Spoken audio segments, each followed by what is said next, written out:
এখন যে জায়গাটিতে দাঁড়িয়ে আছি এটা হচ্ছে জাপানের চিবা প্রিফেকচারে। আর এই যে সি বিচটা দেখতে পাচ্ছেন এটাকে বলা হয় ইনাগে sunset sea beach. Sunset sea বিচে কিন্তু আমরা প্রায় বাসা থেকে চলে আসি, যেহেতু 1 ঘন্টার মাত্র দূরত্ব। আর আজকে বিশেষ করে গোল্ডেন উইক উপলক্ষে একটা স্প্রিং ফেস্টিভ্যাল হচ্ছে, সেটা আপনাদেরকে একটু দেখাবো।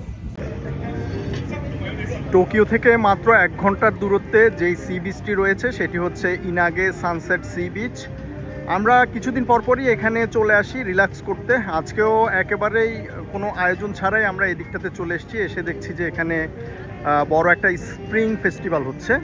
এই স্প্রিং ফেস্টিভ্যালের যারা স্পন্সর তারা হচ্ছে এই যে এলপি গ্যাস কোম্পানির লোকজন এদিকে আছে। এদিকে বিভিন্ন স্কুল থেকে পার্টিসিপেন্টরা আসছে, তারা এখন রিহার্সাল করছে, তারা একটু পরে পারফর্ম করবে। এটার পেছনে স্টেজটা রয়েছে, আর এদিকে দর্শকদের বিশাল সারি।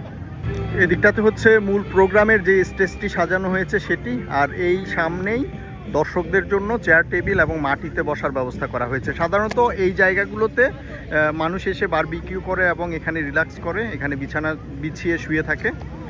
আর সি বিচটা কিন্তু এই পাশে, এই যে গাছগুলোর ওপারটাই কিন্তু একটা সি। এই পাশে যদি আমি দোকানগুলো যদি একটু দেখানোর চেষ্টা করি, বিভিন্ন ধরনের দোকান আজকে এখানে বিভিন্ন ধরনের পসরা নিয়ে বসেছে। কিছু কিছু ড্রিঙ্কসের দোকান আছে, কিছু জাপানিজ ট্রেডিশনাল ফুডের দোকান আছে, পাশাপাশি ইন্ডিয়ান এবং অ্যারাবিয়ান বিভিন্ন ফুডের শোরুম আমরা এখানে দেখতে পেয়েছি। এটা হচ্ছে জাপানের খুবই জনপ্রিয় একটা খাবার, এই যে নুডলস টাইপের আইটেম। এই পাশে হচ্ছে চকো ব্যানানা, এই যে চকোলেট দিয়ে ব্যানানা সাজিয়ে দেওয়ার একটা আইটেম। এদিকে জাপানিজ একটা আইটেম হচ্ছে, এটার নাম হচ্ছে অমলেট রাইস, সংক্ষেপে বলে ওম রাইস। এই পাশে এই যে ড্রিঙ্কসের স্টোরটা রয়েছে, আর এই পাশে আছে হলো আইসক্রিম।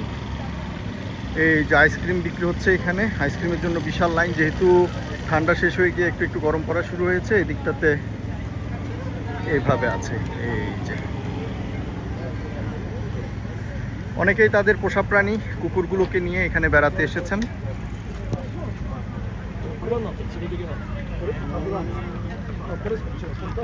সাধারণত এখানের যে রাস্তাটা, এই যে রাস্তাটা, এটা কিন্তু একটা রানিং ট্র্যাক হিসেবে ইউজ হয়। এখানে অনেকেই দৌড়াতে আসে সমুদ্রের পাশে। এই যে সমুদ্রটা দেখা যাচ্ছে, সমুদ্রের পাশে খুবই মনোমুগ্ধকর একটি পরিবেশ, গাছপালা সমেত এই রাস্তাটি দৌড়ানো এবং সাইক্লিং করার জন্য সাধারণত ইউজ হয়ে থাকে। এই যে অনেকেই কিন্তু খেলাধুলায় ব্যস্ত। এটা হচ্ছে নিত্য নৈমিত্তিক একেবারে দৈনন্দিন যে চিত্র সেটা।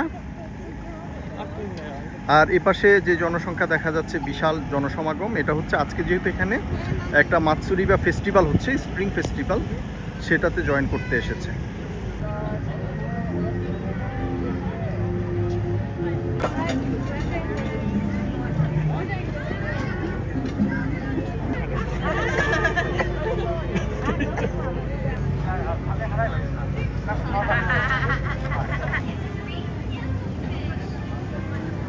আমরা এখান থেকে কাবাব অর্ডার করেছি, আর এই পাশটাতে নান তৈরি হচ্ছে। এই যে নান তৈরি করছেন একজন, এই পাশে হচ্ছে এই যে কাবাবের দোকানটা, পাশে ড্রিঙ্কসের দোকানটা বসেছে। 2 থেকে 300 ইয়েনে আপনি এখান বিয়ার থেকে শুরু করে পানি, কোল্ড ড্রিঙ্কস এগুলো কিনতে পারবেন। আর এটা হচ্ছে এলপি গ্যাসের যেই কর্তৃপক্ষ, যারা আয়োজক, তাদের হচ্ছে এটা একটা শোরুম।